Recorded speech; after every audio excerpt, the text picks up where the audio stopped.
शिक्षा से मोड़ दिया जाएगा, कि पहले तुम्हें शिक्षा से मोड़ दिया जाएगा, फिर तुम्हारे नाम को किसी जुल्म के साथ जोड़ दिया जाएगा, कि फिर तुम्हारे नाम को किसी जुल्म के साथ जोड़ दिया जाएगा। हाथों से हाथों की जंजीर बना करके निकला करो यारो, वरना तुम्हें किसी दिन कच्चे धागे की तरह तोड़ दिया जाएगा। सम्मानित साथियों, जैसा कि अभी भाई बंटी आर्य जी ने बताया कि 26 नवंबर 1949 को इस देश के संविधान को बना करके तैयार किया गया।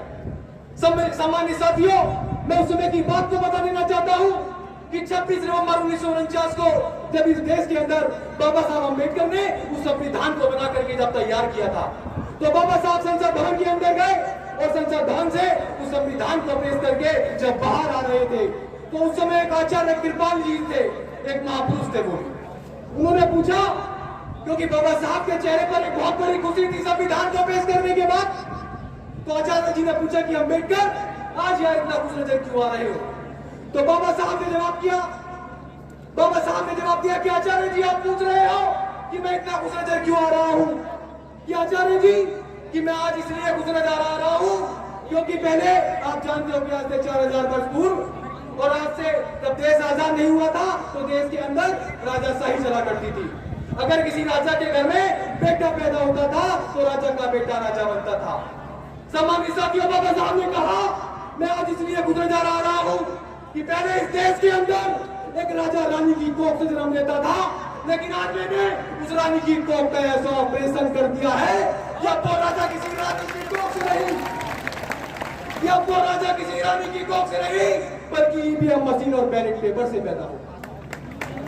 जब आचार्य कृपाल जी ने ये बात सुनी तो वो चुप हो गए और हंसने लगे और कह रहे थे कि अरे यार अम्बेडकर ये कैसा काम किया है, ये काम तो बेकार क्या है, लोग बिकाऊ होते हैं।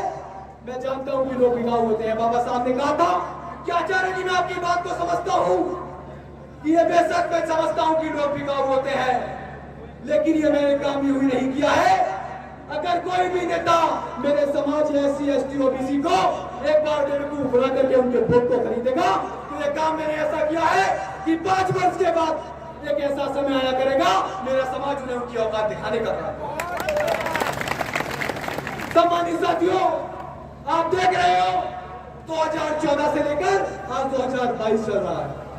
देश के अंदर जिस सरकार का उद्देश्य हमें रोजगार देना होना चाहिए, जिस सरकार का उद्देश्य हमारे बच्चों को अच्छी शिक्षा प्रदान करना होना चाहिए, जिस सरकार का उद्देश्य आपको अच्छी चिकित्सा सेवा देना होना चाहिए, आज उस सरकार ने हिंदू मुस्लिम की राजनीति में तुम्हें टुकड़े टुकड़ों में बांट दिया। मैं सही कह रहा हूं या नहीं कह रहा हूं? हिंदू मुसलमान के नाम पर आपको लड़ाने का काम किया जा रहा है। आपके अधिकारों का उसकी आड़ में, आपके अधिकारों का उसी की आड़ में हनन हो रहा है। देश के अंदर मेरे शिक्षित भाई बैठे हुए हैं या प्रशासनिक भाई बैठे हुए हैं, वो जान सकते हैं। मेरी बहनें खड़ी है, मेरी माताएं खड़ी है। मैं आपको बता देना चाहता हूं कि 69,000 शिक्षक भर्ती के अंदर SC ST OBC की वैकेंसीज में घोटाला किया गया। ये बात किसी से छुपी नहीं है, लेकिन हमारे OBC भाई छुपे हुए हैं, हमारे OBC भाई सोए हुए हैं। उनको होश नहीं है कि वो क्या है, उनको सिर्फ मंदिर और मस्जिद से मतलब है कि वो हिंदू और मुसलमान की लड़ाई चलती रहे। अरे मेरे भाइयों, आपको जानना होगा, माननीय काशीराम साहब ने कहा था जो कौम अपना इतिहास नहीं जानती वो कौम कभी इतिहास नहीं बना सकती। माननीय साहब कहते थे जो कौम जुल्म के खिलाफ आवाज नहीं उठाती वो कौम लाशें उठाती है। अब फैसला आपके हाथ में है, आपको लाशें उठानी है या आगे संघर्ष करना है। संघर्ष करने के बाद जब 69,000 शिक्षक भर्ती में घोटाला हुआ तो इस देश के अंदर कोई भी अभ्यर्थियों का, कोई भी उन विद्यार्थियों का साथ देने को तैयार नहीं था। जब ये बात देश के अंदर एक नाम गूंजता है, जिस नाम का नाम है, जिस ताकत का नाम है, हमारे पास एक वो बिग पावर है जो पावर बड़ी से बड़ी सत्ता को दबाने का काम करती है। उस पावर का नाम है चंद्रशेखर आजाद। उस भाई को जब पता चला तो वो भाई लखनऊ आधी रात को हमारी बहनों और भाइयों के बीच पहुंच जाता है। उस भाई ने उन बहनों के आंसू पोंछते हुए कहा कि बहनों और भाइयों, मैं आपको विश्वास दिलाता हूं कि 69,000 शिक्षक भर्ती में जो घोटाला हुआ है तो उसमें आपको न्याय दिलाने का काम करूंगा। सम्मानित साथियों, अभी वर्तमान में कुछ जाति विहीन लोगों ने, जिन लोगों ने क्या किया, तो जातिवादी मानसिकता के लोग हैं, हमारे समाज के माता के मासूम को मात्र मटके से पानी पीने पर उसके जवान को काट दिया, उसको मार दिया गया। बताइए, जो प्रधानमंत्री जी, माननीय मुख्यमंत्री जी कहते हैं कि देश के अंदर जातिवाद नहीं है, देश के अंदर अच्छी शिक्षा, अच्छा रोजगार दिया। सम्मानित साथियों, आपको अगर इस देश के अंदर अच्छी शिक्षा, अच्छा रोजगार अगर चाहते हो तो बड़े भाई चंद्रशेखर आजाद जी के हाथों को मजबूत करना होगा। सम्मानित साथियों, बड़े भाई चंद्रशेखर आजाद जी एक वो नाम है जिसने मुस्लिम भाइयों के लिए एनआरसी और सीएए जैसे कानूनों में आपके साथ कंधे से कंधा मिलाकर चलने का काम किया।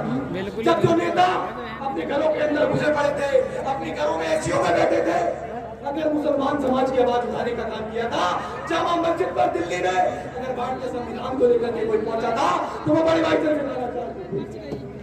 चंद्रशेखर आजाद जी ने आपकी आवाज को बुलंद करने का काम किया। मैं अपनी बात को ज्यादा न कहते हुए, समय का अभाव है, अपनी बात को कुछ लाइनों के साथ खत्म करूंगा कि पहले तुम्हें शिक्षा से मोड़ दिया जाएगा, फिर तुम्हारे नाम को किसी जुल्म के साथ जोड़ दिया जाएगा, जोड़ दिया जाएगा। हाथों से हाथों की जंजीर बना करके निकला करो यारो, वरना तुम्हें किसी दिन कच्चे धागे की तरह तोड़ दिया जाएगा।